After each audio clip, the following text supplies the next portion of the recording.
और इतिहास का सीरीज बाय सीरीज आप चैप्टर्स को देखते आ रहे हैं। ये जो है आपका 6 नंबर है, वह जो है पार्ट का नेम जो है शहरी एवं उनके शहरी जीवन से संबंधित कुछ इतिहास का प्रश्न को लिया गया है। तो चलिए बिना टाइम गवाए हुए हम लोग प्रश्न को देखते हैं। पहला प्रश्न हमारा क्या बोल रहा है, जैसा कि दिखाई दे रहा है कि वेरॉन हॉक्समैन कौन था, एक प्रकार के कौन था, तो याद रखिएगा ये था सिया का प्रीफेक्ट था। सिया का क्या था, प्रीफेक्ट। देखिए 2 नंबर प्रश्न को देखते हैं। 2 नंबर हमारा क्या बोल रहा है, जैसा कि दिखाई दे रहा है कि चार्टिस्ट आंदोलन क्यों किया गया था, मतलब इसका कारण क्या था, कारखाने में कम अवधि काम करने का, नो।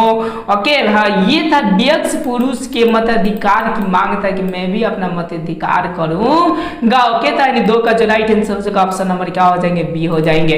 अब चलिए हम लोग 3 नंबर प्रश्न को देखते हैं। 3 नंबर हमारा प्रश्न क्या बोल रहा है, जैसा कि दिखाई दे रहा है कि लंदन में अनिवार्य प्राथमिक शिक्षा कानून कब लागू हुआ, अनिवार्य प्राथमिक शिक्षा। ओके ये जो लागू हुआ था वो लगा था आपका 1870 ईस्वी में लागू हो गया था।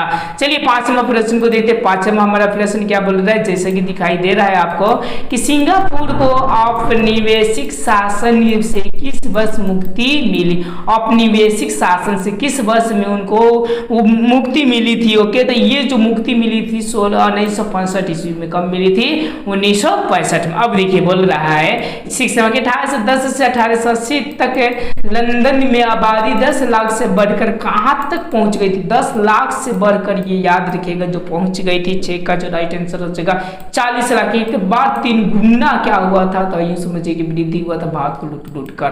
ओके देखिए आपका 7 नंबर प्रश्न क्या बोल रहा है, बोल रहे जनसंख्या का घनत्व तो सबसे अधिक कहाँ होता है, कहाँ होता है, तो महानगर में होता है। ओके और देखिए 8 नंबर बोल रहे हैं कि सामंती व्यवस्था से हटकर किस प्रकार की शहरी व्यवस्था की प्रवृत्ति बढ़ी, तो वो बढ़ी थी आपके प्रगतिशील प्रवृत्ति बढ़ी थी। ओके आकार पर नहीं बढ़ी थी, शोषणात्मक नहीं बढ़ी थी, रूढ़िवादी भी नहीं बढ़ी थी। ओके ये बढ़ा था कौन सा, प्रगतिशील प्रवृत्ति बढ़ा था।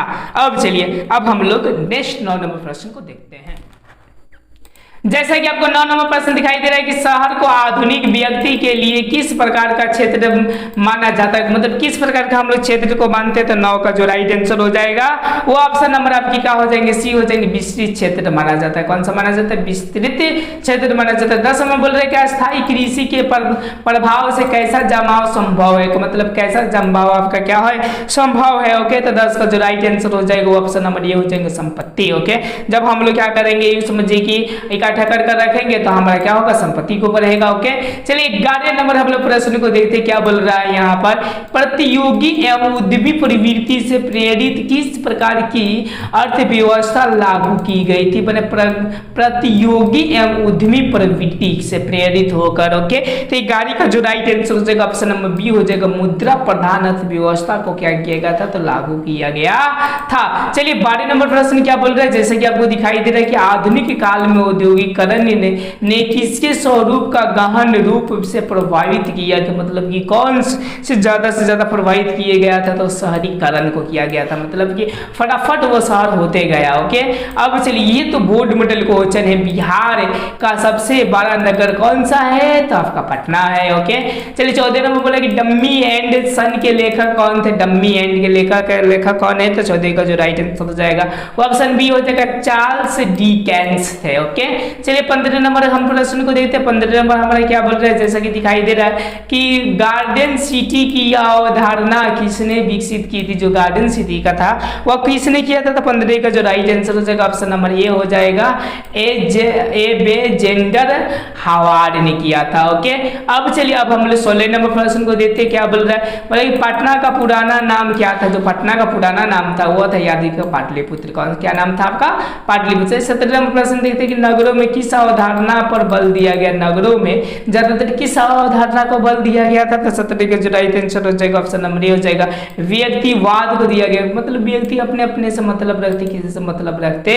नहीं है। चलिए 18 नंबर प्रश्न को देखते हैं। बोलते हैं कि शहरों का कौन सा सामाजिक वर्ग बुद्धिजीवी वर्ग के रूप में उभर कर सामने आया, मतलब बुद्धिजीवी। ओके तो बुद्धिजीवी जो उभर कर सामने आया वो ऑप्शन नंबर डी हुआ, मध्य वर्ग ही। ओके 1900 में देखिए प्रश्न बोला कि लंदन में भूमिगत ट्रेन यानी मेट्रो किस वर्ष प्रारंभ हुआ, का मतलब कि शुरू किया गया था, तो 19 का जो राइट आंसर हो जाएंगे वो ऑप्शन नंबर आपके सी हो जाएंगे। ओके ये समझिए 63 में क्या किया था गया था तो शुरू किया गया था। चलिए 20 नंबर प्रश्न को देखते क्या बोल रहा है कि पूंजीपति वर्ग द्वारा किस वर्ग का शोषण किया जा गया है, मतलब जो पूंजीपति होते किस वर्ग करते, श्रमिक वर्ग का करते हैं। तो 20 का जो राइट आंसर हो जाएगा वो ऑप्शन नंबर क्या हो जाएगा, ये हो जाएगा। चलिए हम लोग 21 नंबर प्रश्न को देखते हैं क्या बोल रहे हैं, अंग्रेज यात्री आए थे लाफ्ट फ्रिंच ने पटना की यात्रा किस वर्ष की थी, मतलब कौन से वर्ष में की थी। तो 21 का जो राइट आंसर हो जाएगा वो ऑप्शन नंबर ये हो जाएगा 1856 में किया था। कब किया था, 1856। अब देखिए मेगास्थनीज भी ने पाटलिपुत्र की यात्रा किसके शासनकाल में किया था, तो ये चंद्रगुप्त आपके कौन से, तो द्वितीय समझिए कि आपका सॉरी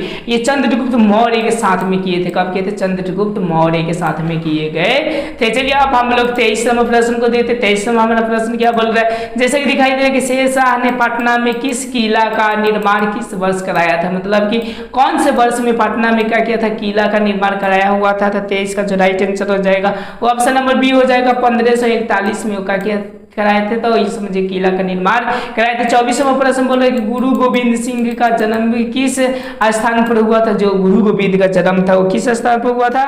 तो इसका जो राइट आंसर हो जाएगा ऑप्शन नंबर बी हो जाएगा।